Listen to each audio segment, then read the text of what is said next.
afternoon, my beautiful babes and babettes. I am your resident active advocate, and I apologize if the light is a bit different today.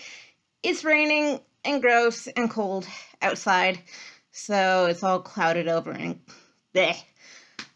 I wanted to talk to you today about the topic of slurs, and two of them in particular that I feel people should know the origins of because we use them in common speech very loosely, very often, without thinking. And I find that people often use words in a lack of knowledge of where they came from. And I also think that people who do know the origins of these words and how they were used in the past, people who have integrity, will, after learning these things, be more mindful about where, when, and how to use them. There are two words in particular here that I don't feel are appropriate really in any setting. But this isn't just me talking, this is the disability community at large, especially now. And I'm not trying to curtail anyone's freedom of speech through instructing that they not use any words. But where I draw the line on that is that if your freedom of speech curtails my right to live as I feel I have the right to live, and as I feel I have the respect to be given to me, then that is where I draw the line on someone else's free speech. This applies to racial slurs, this applies to homophobic slurs, all sorts of different kinds, and the disabled communities have quite a lot of their own. So the first one I would like to address is the word retard.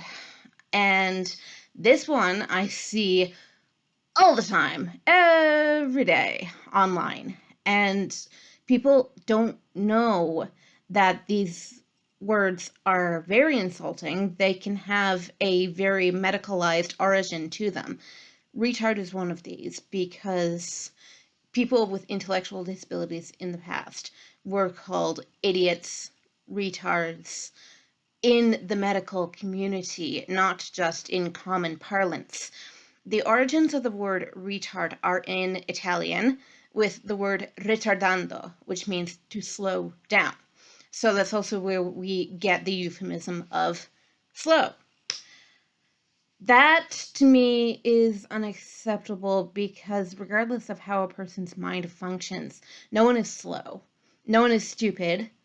Everyone is ignorant of something, but the distinction I draw here is that ignorance is not knowing, stupidity is not wanting to know. So I don't believe that anyone is by nature stupid.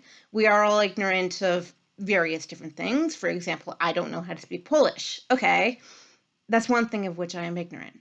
But I know a heck of a lot of other stuff. So does everyone. Everyone knows as much as they know. And there's no harm in that. There's no, natural gap between those who know these things and those who know that thing. I don't draw that distinction. I don't think it's good for us to draw that distinction. So that's the origin of the word retard, and I really don't like using that word. It leaves a nasty taste in my mouth, but that's what I have trained myself to feel and think in regards to some of these words. The other one that I would like to address is the word handicap. This one applies more often to people with physical disabilities, especially when people can't use their legs. So the origin of this word lies in England during the reign of Queen Victoria. When Victoria was on the throne, something was implemented called the Victorian Poor Laws. And under these laws, and under the later Elizabethan Poor Laws, people were permitted not to work, but only to beg if they had a disability. This applied to physical and intellectual disabilities. So the problem here is that people were, by society, turned into what society thought they were. People with disabilities were deemed to be lazy and useless and worthless, but the laws surrounding what they were permitted to do made them so. And you know from past videos that I have made that I don't agree with such models of society. I believe that everyone has a very important role to fill to the capacity to which they can fill it. And this relates back to our previous word, where I say there is no real gap in intelligence. There are people who know certain things, people who know certain other things, but no knowledge, no ability makes anyone better or worse than anyone else. And this applies to the word handicap as well, because people who are perceived to have handicaps are thought to be lazy and useless and all the other nonsense that society has foisted upon them. I would like to tell you that the word handicap is a portmanteau, that is a combination word, of the words cap in hand, which speaks of the origins of the word in that we were only deemed worthy to beg for our keep. This came from the model of Christian charity, but considering the fact that these things were coming around during the Industrial Revolution, where more people were made more capable of working because education also was on the rise at this point, it doesn't really speak well to me that people with disabilities were only permitted to beg for their keep. They weren't even examined as having the worth to learn certain skills that could otherwise have kept them alive. And given only permission to beg also very much belittles the dignity of a human being, I think.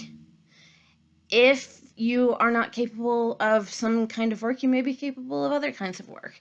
And it's important that we figure out and point out one another's strengths rather than one another's weaknesses, so that we are more capable of seeing the good in other people and the good in ourselves and working amongst ourselves to better society.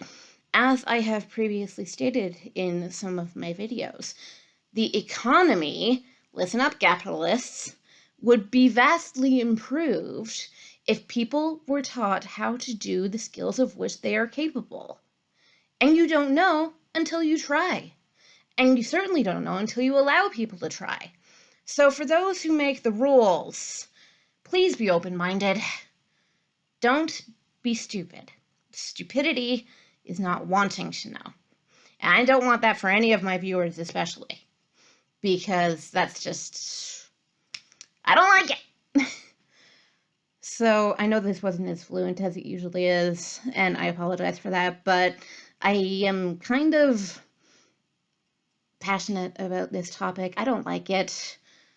You know, it's not the sort of thing I enjoy talking about. But in order to move forward, we have to know where we came from.